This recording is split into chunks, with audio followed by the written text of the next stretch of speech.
Rick Anstis, and I'm an author in the book Courage in Cannabis. I'm also on the board of directors for Michigan Weedsters, an owner in Big Cloud Farms, which is an event coordinating company. I do some other networking things like golf events that have a cannabis orientation to them, which is very B2B kind of event where you have owners and you have dispensaries and you have grows and you have laboratories all coming to play golf and kind of engage in a fun, playful competition while networking with one another. So I felt that that was a needed niche because I don't know in other states, but in Michigan particularly, they made it kind of difficult for us to network.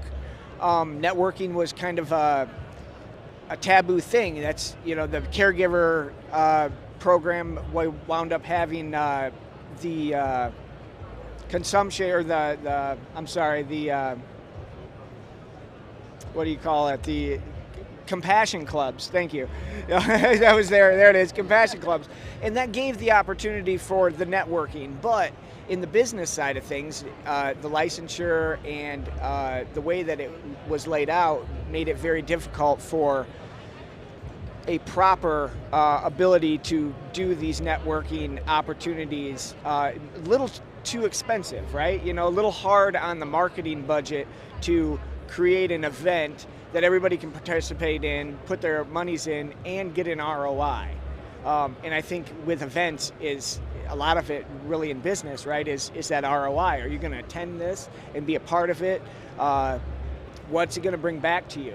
And that could be monetarily, that could be customers, that could be education, that could be health and wellness. It can be many things in the cannabis space, which I think is very unique. We all have a neat opportunity to express all those different aspects of the community and of the business. That aside as well, in Michigan currently working with Jaden's Law to get that pushed forward with Amy and Latricia and everybody that's involved with that. Really excited about Rep. Wilson taking that on and putting it forward, because it takes those legislators getting involved and showing passion, such passion to actually put something on the floor that says things, that helps turn the wheel forward. And yeah, Michigan, I believe in our core, in our deepest root, we are medical, and we're about the health and the wellness and the education and the opportunity to have access to this plant first and foremost. And then we go into the business side of things. Yeah, and you recognize, of course, like the influence that some of the business interests have had on policy shaping, to not Right. care about the information, the ability to demonstrate that what might be the positive or the alternative to the original patient caregiver system for some people, Right. and to demonstrate that along with all the other information for the commercial systems.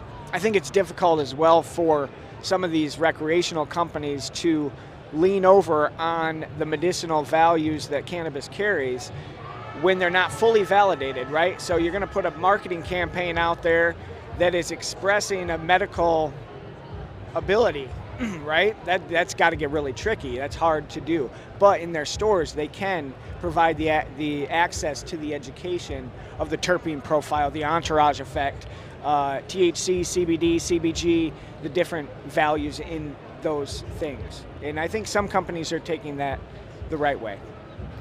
I agree. And some stores, retail stores, such as Meds, for example, again, can distinguish themselves by having the people there prepared to take somebody down that discussion when they come in seeking this information, and that is something that more places should be prepared to do that you don't Right. see all the time. And I think there's a large customer base of people that may not want or have the ability or desire to be a part of a medical program, but they want to understand the medical aspects of it. So they'll go to a recreational store to find that out, but it would be nice, obviously, for them to have that true opportunity instead of something just being upsold to them. If somebody was researching, for example, and went to the state, and the state said, well, if you're seeking the type of use or the type of treatment that requires a large amount of oil over a period of time, which is a real thing for a lot of people, then it might be better to try to find a caregiver or to look into that system, as an example, and just offering up these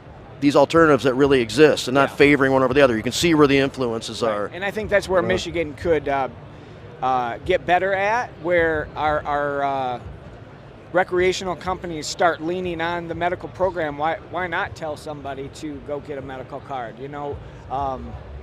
It has so many benefits, and I know there's somebody on this panel that can really explain those. So I'll pass it along. Right on. So from my perspective, new addition to the panel, but very welcome nonetheless. And I know you're going to describe yourself a little bit more here and what you're doing, but one of the few people that really pays direct attention to labor issues in this emerging industry. Stacy. Thank you very much, Jamie. Thank you for having me. So my name is Stacy Wachowski, and I did start in this industry on the caregiver side. I was raided and arrested, so I've been through all that. We're not going to talk about that, though. I'm on the board of Michigan Weedsters, along with Latrish and Rick and Amy. I'm also on the board of Americans for Safe Access, Michigan chapter, as well as the founder of CannabisWorkersResource.com, which is a website that I started because of all the things that I figured out starting on the license side of this industry. So in 2020, I spearheaded a unionization effort at a dispensary that I worked at in Hazel Park, Michigan. We were promised a lot of things that weren't followed through with, and it turned into a very toxic work environment. And how do you correct a toxic work environment, right? So they ended up union busting. I was fired. And then I was hired to train as a union organizer. And so I ended up talking to cannabis workers all over the country and realized that the problems that we were having in Hazel Park, Michigan were problems that we were having all over the United States in every legal state. At that point, I realized, okay, well, where are these problems coming from? And a lot of it is the lack of education. We don't have training, we don't have proper education in this licensed industry right now. Why do you have mold in facilities, right? Well, you need to know what you're doing. You have to have proper training. You have to have enough people that know what to look out for. The problems in the workplace become problems with the product. So what I'm trying to do, and what I am doing, is working with businesses that are trying to do it right, that are struggling when it comes to figuring all this out, because it's not easy, right? This wasn't really laid out to be easy to navigate, and especially on the labor side, where it's the first place for costs to get cut, right? That's where everybody goes. Oh, well, things aren't working out the way we wanted to. Prices are falling. All right, we're gonna start scraping away at labor. And then what happens to the product down the road, right? That ends up in the hands of the consumer. And we have this chain effect that, I think that when we pay more attention to labor, we're going to see things move in the direction that we want to. We have our communities in Michigan that, companies come in, we have opt-in and opt-out in the state. So only about 170 something municipalities, I believe, are opted in. Out of about 1,500. Out of 1,500, which is not a lot. That's a small percentage. But in those communities, there are cannabis businesses that were built and they were, sold to those communities as job-creating opportunities. And then a year later, they laid off at least half of that staff. And all at one time. I mean, that can be very devastating to our small communities. So the more attention that we pay to labor, and the more attention that we pay to, what that product really needs to be looking like at the end result, then I think we're going to move in the direction that we'd like to. So, right on. That's me. Yep, and just reiterate, and we've talked about this before. It's not like these conditions are reflective of cannabis, the plant. Not at all. It's being in a big building and all the different things necessary to make everything work, and not all the attention has been paid to all of those things. Right, in some cases, and it has shown up as causing issues. Yeah, it's manufacturing, right? And this isn't a problem with the plant. The plant will not hurt you. It's when people get their hands on it, a bunch of things get lost in translation, and all of a sudden you have issues, right? Like, these all can be mitigated as well. We're not reinventing the wheel. Right on.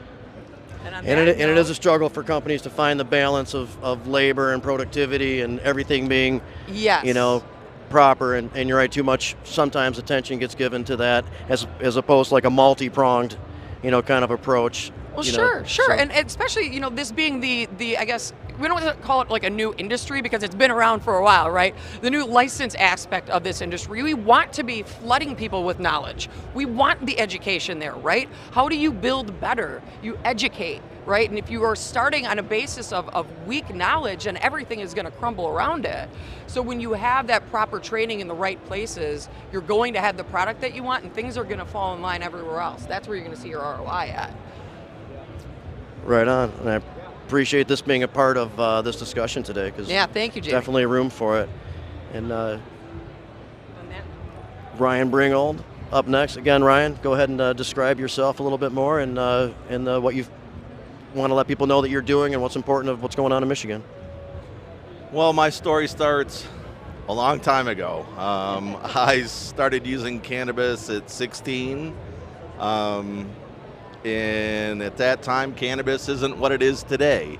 And in my family of drinkers, cannabis was unacceptable, to say the very least. So I found that to be challenging to be the black sheep for a little while, but I embraced it over time.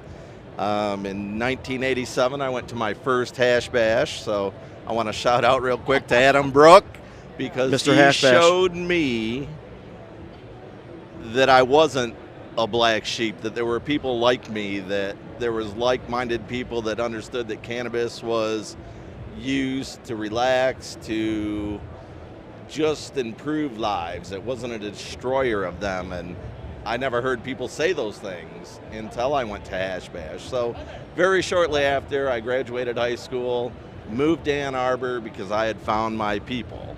So I've always come into cannabis from a freedom aspect. I never thought about the business side, the monetary side, because that wasn't the goal at that time. Our goal was to be treated like regular folks, just because we enjoyed a flowering plant didn't make us unusual, different, or bad.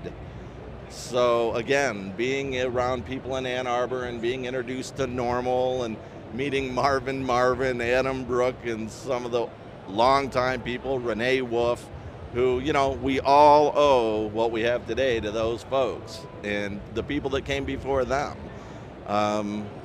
So I come at it from a very strong advocacy, freedom aspect, and that's what I like to see. So when the Medical Marijuana Act came into play, I was very excited, did what I could to help people understand why it was important for that law to be passed as the People's Initiative.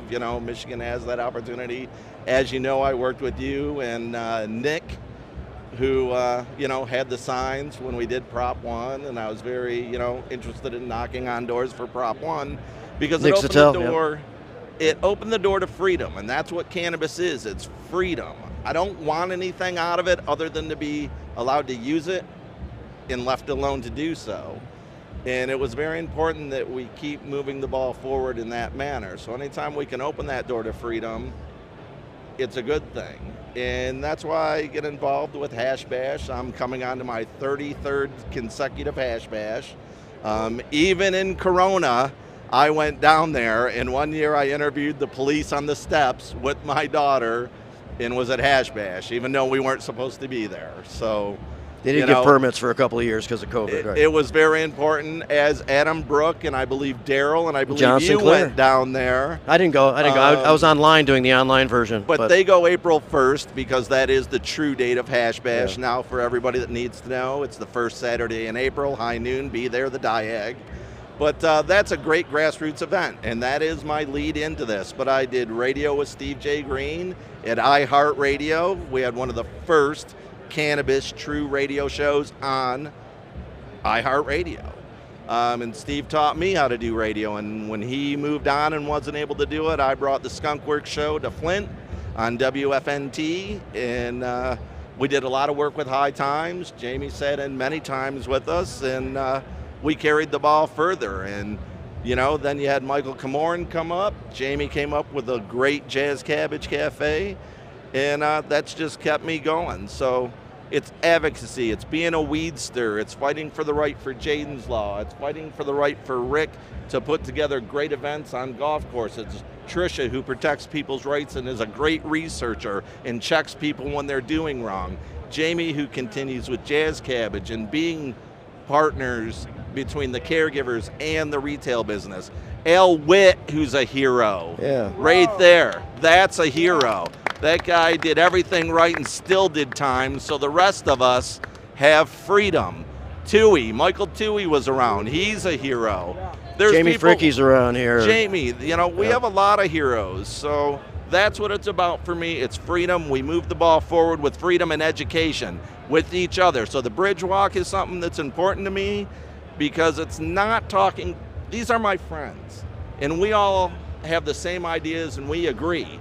It's talking to the people on the streets that aren't our friends and educating them on why we do what we do. And every Labor Day, people are allowed to walk on the Mackinac Bridge. And years ago, as a way to bring attention to cannabis issues, Michigan Normal helped to back a formal gathering of people to do it. And you were always a part of that. Wonderful event. I've done every one with Jamie, who I think has done near everyone. Rick Thompson, who was a great supporter of this event. And we do that because we do. We reach out to other people in Michigan that don't know who we are. They don't know what we're about. And that's really when the education starts. Because when people know that we're just like them and we just want to help people out, they're not afraid of us. We're not drug addicts. We're people that use a plant to improve our lives. Yeah. So with that, I'll say thank you to Jamie. Thank you for everybody on this panel for all your hard work and all the heroes that aren't sitting on this panel. Right on. And the bridge walk is now formally referred to as a Zara Abbas bridge Memorial walk in dedication Bridge walk. And we to will a great dedicate cannabis warrior.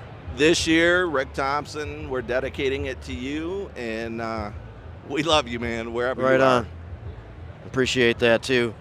And next we have CEO of Meds Cafe, also a longtime criminal defense attorney in this space. Switched over to business at one point, and he'll explain himself a little bit more. But I just do want to make sure that it gets included that he became a lawyer originally to help fight the drug war. That was the motivation. So that's who we're working with here, Josh Covert.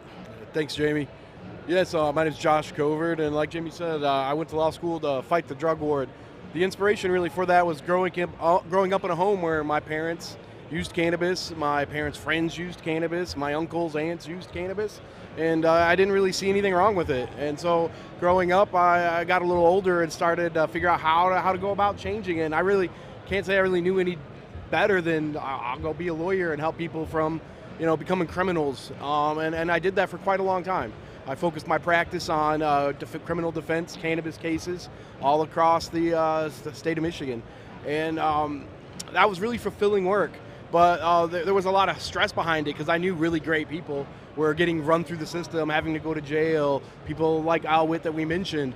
And so started working a lot towards that legalization effort and taking it not just from defending people, but trying to stop it. And that's where I really started working with a lot of people on this panel here, and like Jamie specifically, and joined up with the MI Legalize and was a board member of that. And slowly started transitioning from criminal defense somewhat to helping people figure out this new legalization, the new regulated market, and started helping businesses get started. And eventually became the CEO for Meds Cafe. And a lot of that transition for me was because the drug war for cannabis is mostly ended in Michigan. MI Legalize and the Prop 1 were successes. And there isn't a lot going on in that realm. So I felt I was, kind of wasn't really making a difference as much anymore. But I felt by going and helping lead a retail chain in Michigan, I could continue that advocacy, looking out for the customer and trying to be a good example of a cannabis company in Michigan. Yeah. And I think, with Meds Cafe, we've been able to do that. And luckily we have really good owners that saw that and saw the value of, bringing, like someone like myself and Jamie on board to kind of continue that mission that we started, many years ago before legalization.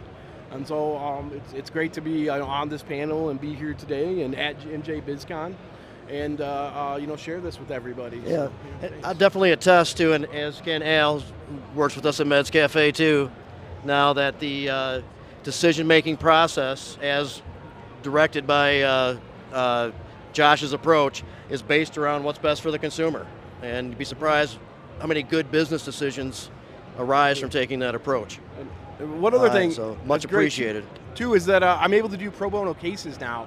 And so I'm able to sometimes take an extra case here or there for someone that has maybe a pressing issue, or someone that really are still some cannabis cases that find their way into the criminal justice system. We're talking to some people that have who are possible victims of some really horrible local restrictive policies. You've of course dealt with people who are still getting charged felonies for things that, at most should be a misdemeanor now. And in fact, one of his cases, he took a felony to a civil infraction, and that hadn't been done before, so there was no formal box to check off on the form. It's because people aren't used to the new laws yet. People like Josh still need to take some cases and point that out. Yeah, so it's great to be able to still continue that criminal practice, but also still look out for the consumer retail side. And so I really like being able to kind of do both now. That's great. And that's, in my opinion, it's self-serving, I get it, but that's the kind of thing to look out for when you're choosing to use a retail store. You can tell who doesn't have this kind of perspective out there. And, we said we weren't going to harp on names today and stuff, but the shoe fits, and wear it. There are some cannabis businesses that think it happened overnight. I'll just leave it at that. Yeah. There's a certain reference there for sure. So before we move on to Amy, I want to say at one point we had it set up where some people were going to come in from Michigan online and kind of be a part of what's going on here, and part of Amy going kind of before this and discuss some of the stuff she's involved in, because it has to do with some legislation in the state, and Representative Wilson, who's involved with that also. He was going to come on, acknowledge that of course he's involved in what we're going to describe, and then let us know about a new bill that he's going to introduce, which is reintroducing the descheduling bill that had been introduced finally last session by Representative Robbie, and then let John Sinclair know who is going to join us, that he's going to call it the John Sinclair Act. So we're still going to do that, but we'll do that at a post-Jazz Cabbage show using some of this content and that type of stuff. So I'm still looking forward to that, and still looking forward to everybody's participation here, in that. But I just wanted to let people know about that. And then, of course, Amy, if you don't mind, introduce yourself a little bit more and let us know what you're working on. All right. My name is Amy Carter, and I've been medicating my son with medical marijuana since he was 9 years old. He is now going to be 17 next month. He's doing great, and I was a parent petitioner to help get autism approved in the state of Michigan. I am currently working on Jaden's Law, which is to allow access to pediatric use for the 186 patients that we have in our state. Currently, I have to drive Jaden's medicine up to him and walk at that park 1,000 foot away from the school in order to get him his medicine. So it would be treated just like a pharmaceutical, and the bill is currently in the regulatory reform. It is the third time it's been introduced. This last time it was introduced on September 28th during our caregiver rally, which was really exciting to have it happen that day. And I feel like we have a lot of support from a lot of reps. It's very important that we educate our representatives about the true power of this plant and really educate them on the laws that are in place, because a lot of the lawmakers don't understand the difference between recreational and medical. Michigan is unique to that of having a caregiver patient program, which falls into Michigan Weedsters. I was one of the founders of Michigan Weedsters, and it is to protect the Michigan businesses and the patient and caregiver system that we have. Because in 2008, when we voted for that, it can be changed with a 3/4 majority vote. So in order to not get our freedoms taken away because of corporate greed, we have to protect those bills. The same with the 2018 bill that we passed. So that's the initiatives of Michigan Weedster, is to protect those pediatric patients out there, protect our rights to grow at home, whether it's recreational or patient and caregiver system, and also to support those small Michigan mom and pop businesses that voted for these things so that they would have opportunity and we'd be able to heal the people of Michigan. So that's kind of where I come into this realm, and I love working with all you guys, and thank you. So it's been a little bit more difficult to hear you, but I know I detected enough to know that you pointed out the litmus test of when somebody's interested, or when there's a movement that's designed around peeling back existing rights or privileges that we've achieved. That's a sign that we're going to step in and work against that to protect everything that's happened to this point. Yes, and I really see it as, we've had so many people fight this fight. There's been so many warriors along the way, and we can't let what they fought so hard for easily just get changed for no good reason. So if anything, they need to increase our rights, increase our plan. If we're going to make a change, it's something sensible like Jaden's Law, yeah, right? Sensible, but we shouldn't have to, lose anything. Exactly. We just make it more efficient, more productive, make it make more sense. Yes. And kids should be able to use their medicine like everybody else, and it's happened in other states without any real issues. This should be pretty simple, but of course these things are never that easy. Right, yes. Michigan would be the 11th state to allow medical marijuana while at school. And we do work very closely with Illinois. Maureen, who helped put in Ashley's Law, that is her daughter, she serves on Jaden's law committee. So, and I've talked to a few people from Ohio and from Texas, and I'm like, when you guys are ready to try to get autism, in your state, or to get, access in schools, you have the support of Michigan and Illinois. We will be on your committee. So I've had some good contacts today. Perfect. So again, there's so much that can be discussed. There's every one of these things that were brought up that can be discussed further for a very long time.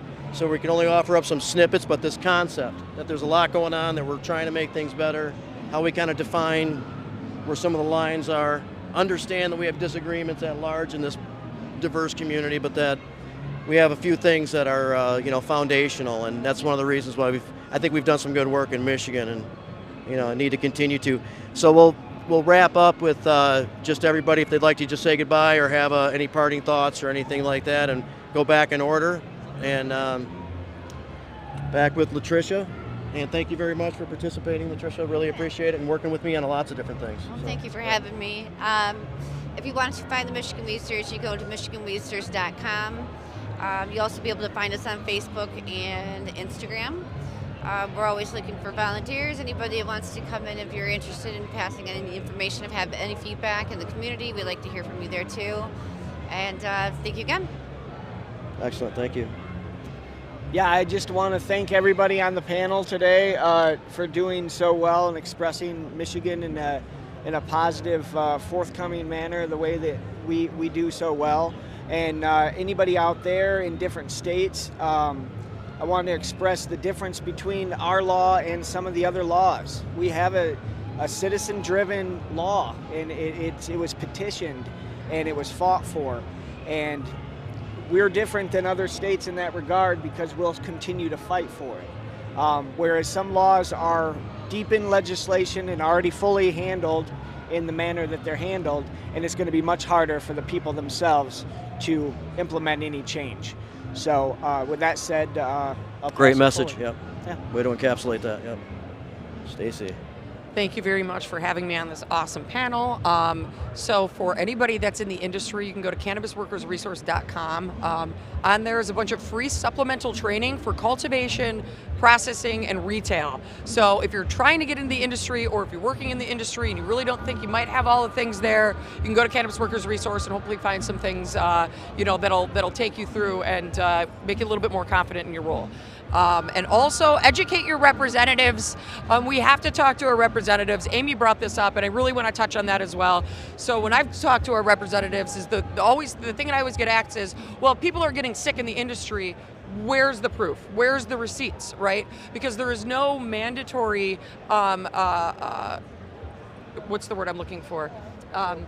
not necessarily SOP. I mean, obviously we know that there's a kind of a lack of SOPs, you know, in the industry as a whole. The mandatory certifications for bud tenders. Certifications or as other well people. as tracking and requirement of reporting for illnesses within the industry, right? I gotcha, okay. So, you know, there's nowhere to really go and report if you're getting sick, if you have respiratory issues, if you have asthma, you know, if these things are kind of coming up, and our representatives need to know that these things are happening. So with all of the issues that we're facing, there's a lot out there. There's a lot of really good things as well, but definitely talk to your representatives. See something, say something.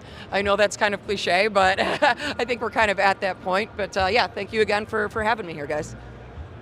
Thank you, Stacy. Appreciate it. Ryan. I just want to thank again Jamie for hosting and making this happen. Everybody else on this panel, everybody that came here from Michigan. I'm a proud Weedster. We're a great community in Michigan. If you want to be involved, we welcome everybody to the team. Everybody's welcome. We want you to participate on whatever level you can, because we are the Michigan people that made this happen. And even though you're not a part of it yet, come be a part of it. You can watch law change and be a part of keeping freedom alive, and that's what it's about for me. So come out to the Bridge Walk, come out to Hash Bash the first Saturday in April, and exercise your freedoms. All right, thank you, Ryan. Josh. Yes, thank you. One thing I always like to mention is that local politics are really important, and if people out there can join up and join a city council, a planning commission, those things really make a huge difference when we're talking about cannabis and cannabis in your community. And currently, I don't think there's enough involvement necessarily in general, let alone people in the cannabis community that join up with local politics. So I always like to encourage that, and I think a great example of that is Al Witt that we mentioned earlier. He's currently a city council member in Gaylord and has helped change the whole city's outlook on cannabis in a lot of ways, and I like to encourage that and see other people take that. I also would like to I think it'd be a good time to have Jamie maybe introduce himself for a quick second and say a lot about what Jamie's done. Jamie was an inspiration to me when I was in law school. I watched a YouTube video called Dazed and Confused that Jamie was Blazed in. and Confused. Oh, Blazed and Confused. Yeah, I mixed it with the movie, but yeah, Blazed and Confused. Yeah, it's a good movie too. But that really inspired me when I was just sitting in my apartment studying in law, and I saw that people were out there doing it, and Jamie was in that video. So I thought if you could just real quick introduce yourself for a minute and say just a couple of things that you've done, I think you should have that time kind of too real quick, if that's cool. Right on. I will. I appreciate that too, Josh. Thank you very much, man. Thanks for being here. And Amy, please. So I was also a co-author in the Courage in Cannabis book. I shared my story in that, and you can find me at MichiganWeedsters.com or jadenslaw.com. And also we have a caregiver rally that's in September, so if you're in Michigan, please be there. September 12th is the date. Right on. All right, well, again, so we're pretty much wrapping up. We do have a couple of minutes, so maybe we can do some stuff. I will let everybody know that I've been in this space for 15 years, I guess, going on now, pretty focused. Before it, more informally, certainly in support, but not working there. I was part of a group that worked transparently with local government to get the first locally recognized dispensary operating in Ypsilanti Third Coast. And there's still a business there in operations called Oz Cannabis right now. I was involved in the first industry association. Of course, the MICIA now is one of the biggest in the country and is very well organized and is very well positioned in the state to handle a lot of this stuff. But there was a need for this early on, too, to have more organization and for people to be working together and have the right philosophy moving forward and the right standards. I was a co-author of the MRTMA, the legalization law in Michigan.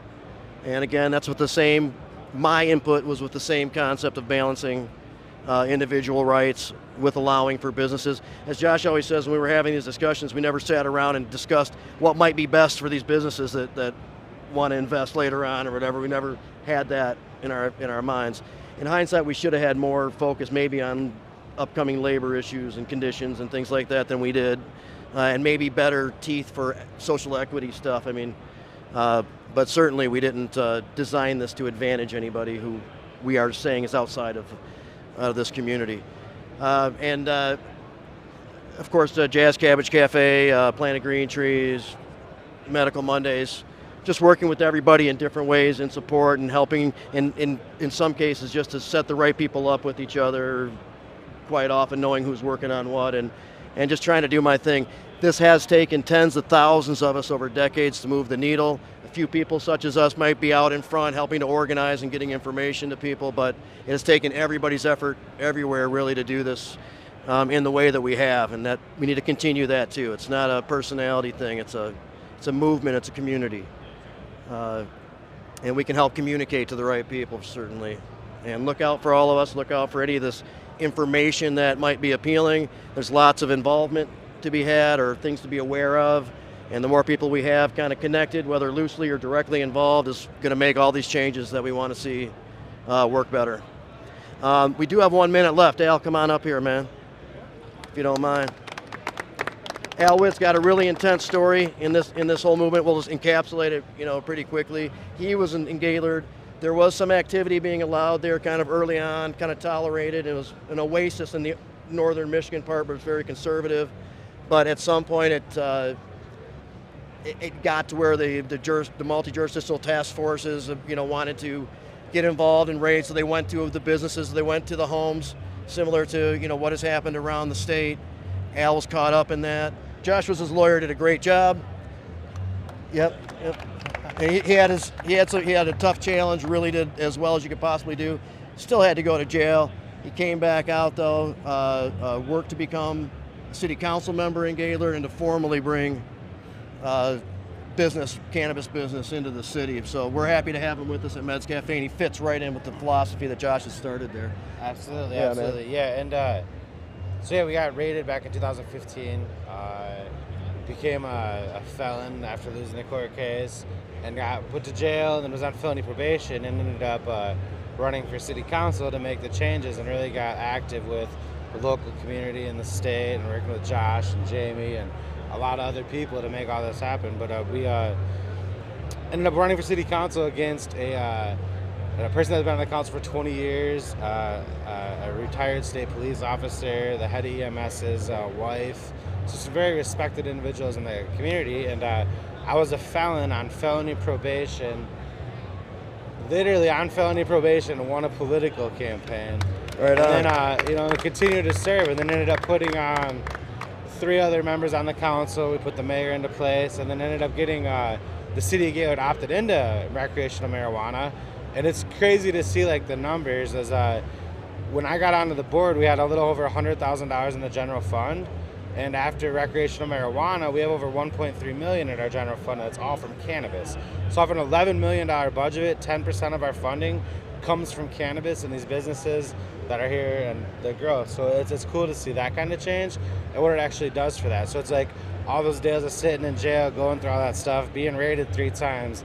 At the end of the day, like, that means so much to look back and see what it actually does for the community, and being like, I was locked up, and now look what we're doing. We're building parks, we're helping out kids, we're helping out families, we're doing a lot of good stuff, and that's what it's really about, and it's amazing what this plan could do and where it takes and how it brings us all together, and that's the real cool thing. And the unity was a real big thing about that, because we brought the whole entire industry together, and that's how we got to make that change. And it starts off with the little guy in the small communities and making those changes. You don't realize that, but that's really that's how it's America. That's how we're founded.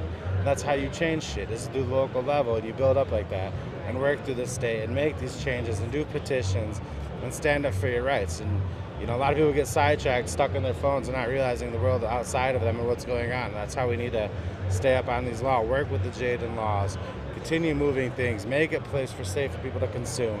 Like, we should be able to smoke weed in this whole entire building. There ain't no reason we can't. But if John Sinclair was here, he'd agree with you.